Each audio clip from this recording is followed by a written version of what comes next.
Hi. I'm Paul. I will be your virtual trainer today. Please watch my video to learn everything you will need to know about Microsale. Please use the printout to follow along. First, I will cover how to clock in. This will apply to cooks, cashiers and any other hourly employee. Each employee will have a unique 4-digit number. This number is assigned to you by management. Usually the number will be the last 4 digits of your social security number or phone number. After you enter your number, you will press the golden out button.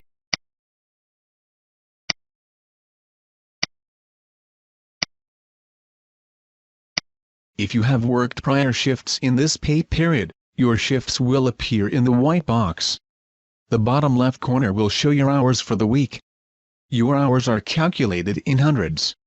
For example, if you work 5 hours and 30 minutes, your hours will show 5.5. Remember, minutes are a fraction of an hour. During any time, you can press the gray Print Time button. This will print a timesheet of your logged hours. Press Punch in to record your time.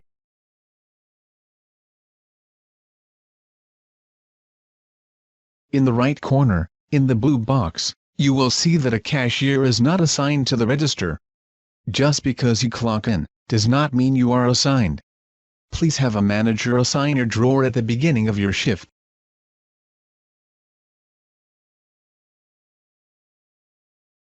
Kim is now assigned to the register.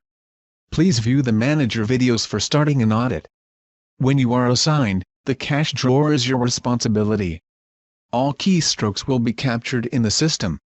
Meaning, the assigned drawer will be associated with the voids, discounts, and sales rang-in on this terminal.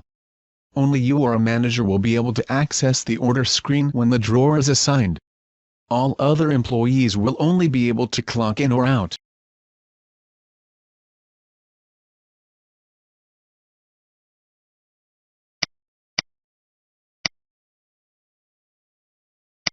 This is the order screen. The main screen you will use to complete orders. The white area is called the virtual check. This will show all rang-in items before you complete an order. Above that, you will see the check number, abbreviated with CHK. If you typed in a customer name, you would see that in place of the check number. The page up and down purple arrows allow you to scroll through long orders. Below the virtual check, you will see the tax amount, pre-tax and check total. To the right of the virtual check is a blue dine-in button.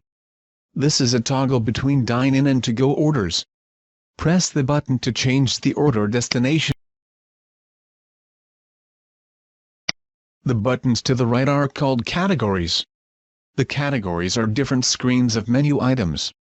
Only 9 categories show on a screen, so, to see more, touch the Display All button.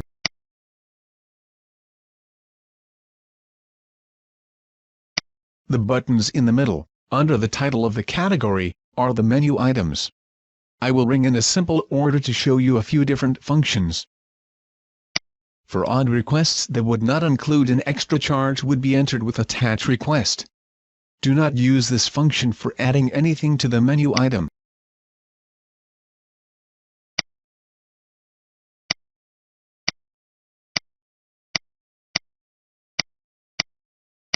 Attach request items will always be shown in parentheses. Now, I will ring in a slightly more complicated item. A question will appear asking if you would like to make the item a combo, which will add in a coffee. These are modifiers. The top toolbar shows the screens you will need to go through to ring in the item correctly. Red means that the modifier is required. You must choose one option on each screen. You may touch the different boxes and go out of sequence. The red bagels are the bad choice.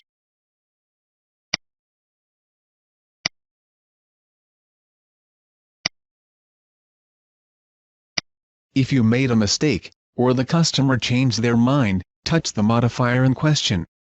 It will bring up that modifier list again. Notice that the background turned blue. This means you can just touch Done without choosing a modifier. To complete an order and cash it out, you have many different options. The first option is to collect payment on this screen, which is the order screen.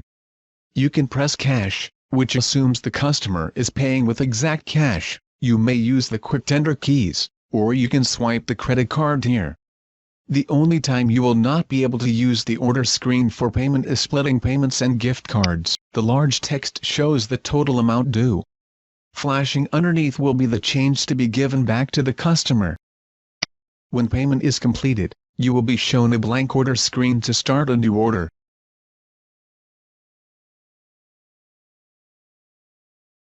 Now, I will go over more of the function buttons. Please note that the function buttons can be changed depending on settings. So, potentially, you may see a few different function screens on your system. After an item is rang in, you may press Repeat Item. This will repeat whatever item is highlighted. The Repeat button is convenient for long menu items. You may repeat items and then go back and change the modifiers.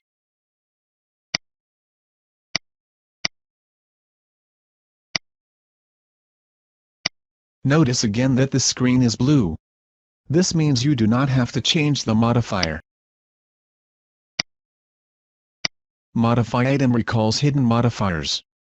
For example, if you have a sandwich but you want to say no tomatoes, Modify item will pull up that modifier. Occasionally, no hidden modifiers are attached as no extra modification can be done. Edit modifier is essentially the longer version of touching the modifier on the virtual check. Edit modifier pulls up the entire list of modifiers for that specific menu item. Press Quit if you do not want to make any changes. Start Over will wipe out the modifiers for you to start over. Before you send a check to the kitchen, you will be able to delete items. This is in case the customer changed their mind, or a mistake was made. Highlight the item then press Avoid Delete. Moving down the list, is the discount function. Certain discounts will be accessible by a cashier. However, if it is not available for you to use, it will require a manager to authorize.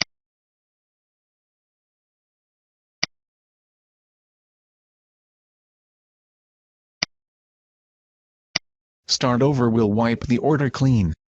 This function cannot be used if the items have already been printed. At that point, you would need to void the check. The items will appear red if that has happened. Moving down, the gift card balance function will show you a customer's gift card balance. This can be done at any time. At this point, swipe the gift card. This will show you the account number and the total balance. This can be printed for the guest to see, or you can exit the screen. The Paid Out function allows a cashier to enter in any paid out and deduct it from the cash drawer amount. So, Kim, who is assigned to this drawer, will know that she is responsible for the receipt of the missing cash. You may have more paid out categories in your system. Press the numerical field next to the category you want to populate a keypad. Type in the paid out amount and press Done.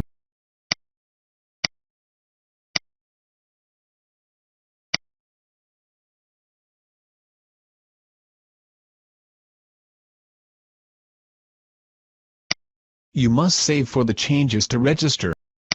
To show you the saved changes, I'll click Paid Out again.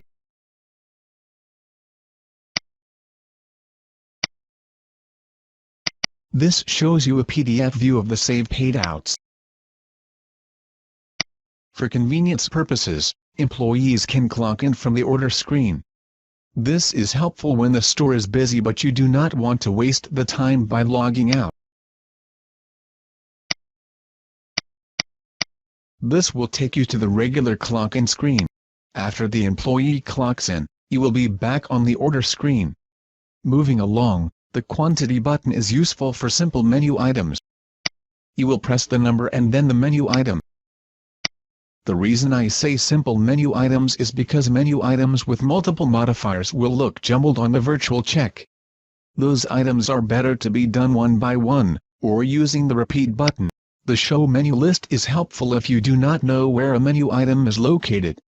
This will list all items in alphabetical order. When you touch the item, you will still be prompted with the necessary modifiers.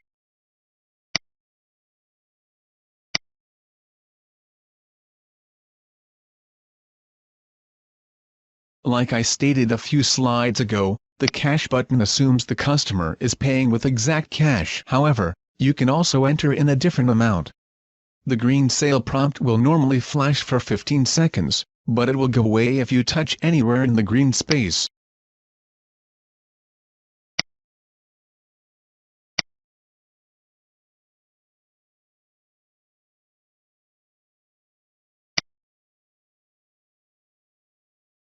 Another way to tender orders is pressing the tender key.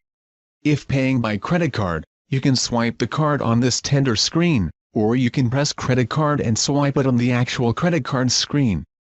If you need to swipe multiple credit cards, you must do it from the credit card screen. Here, you can swipe from 1 to 8 cards.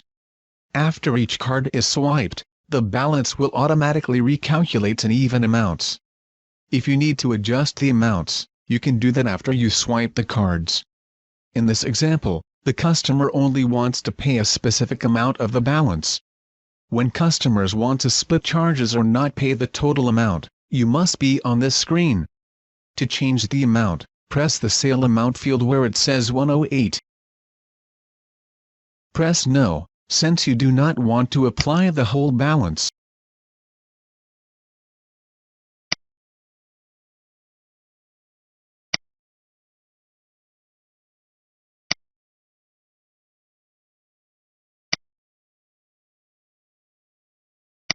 After applying an amount on the card that is not the total balance, you will be put back on the tender menu. From here, you can see that the balance due is 58 cents. The total of the check shows under the number keypad in the white box. You can either use the tender keys on the bottom of Change to Next Dollar, which means it will display the change for $1, since that is the next dollar up, or use the quick tender keys. If you have an amount you wish to type in, use the keypad and then press Cash.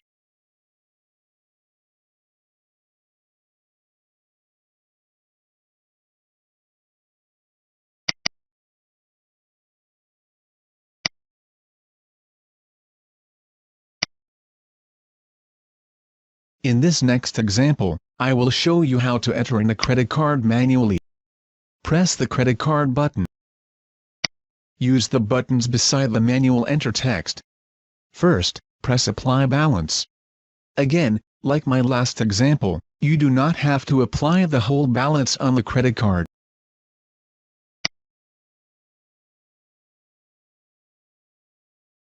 Now, type in the credit card number.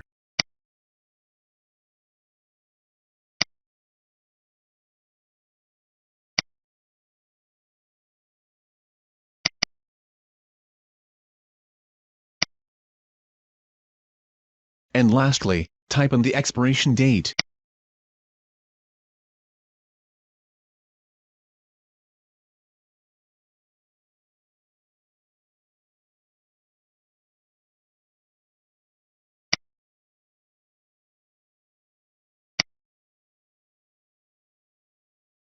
When you are ready to process the credit card charges, touch the Send button. You can watch the elapsed time area. As soon as you touch Send, the time will start. The response time should come back from the processor within 3 to 5 seconds when processing via the internet, or within 20 to 30 seconds when using a dial-link modem or phone line. When the response is received, the credit card slip will print, or a message will appear saying that the card declined. Rarely you will need to use an authorization number for credit cards. But if you receive a message or phone call from the processor, and they give you an authorization code over the phone for the transaction, you can use the Enter Auth Number button to enter the code given. Do not enter a number unless you have talked to your processor. Otherwise, you will have problems settling your batch. In this last example, I will show you how to tender out different trays using the credit card screen.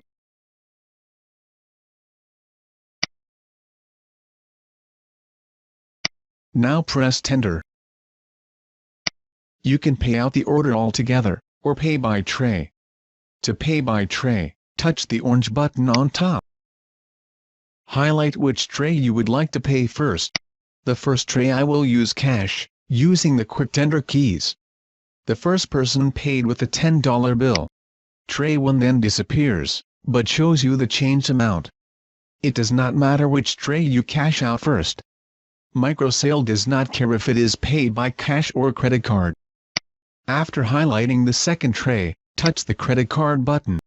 Swipe the card and press send. It will close itself out of the screen. Now you are ready to take a new order. Please see written documentation for further instructions. Now, your shift is over. You have counted down your drawer and are ready to go home. You can type in your number first or after pressing the In Out button. Press the Punch Out button. After pressing Punch Out, you will see a validation screen. This is so that you have a clear understanding of your shift and approve the time.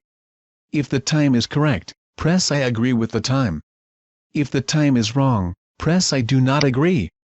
Both options will allow you to clock out. However, if you press do not agree, a manager will be notified and will contact you regarding the issue.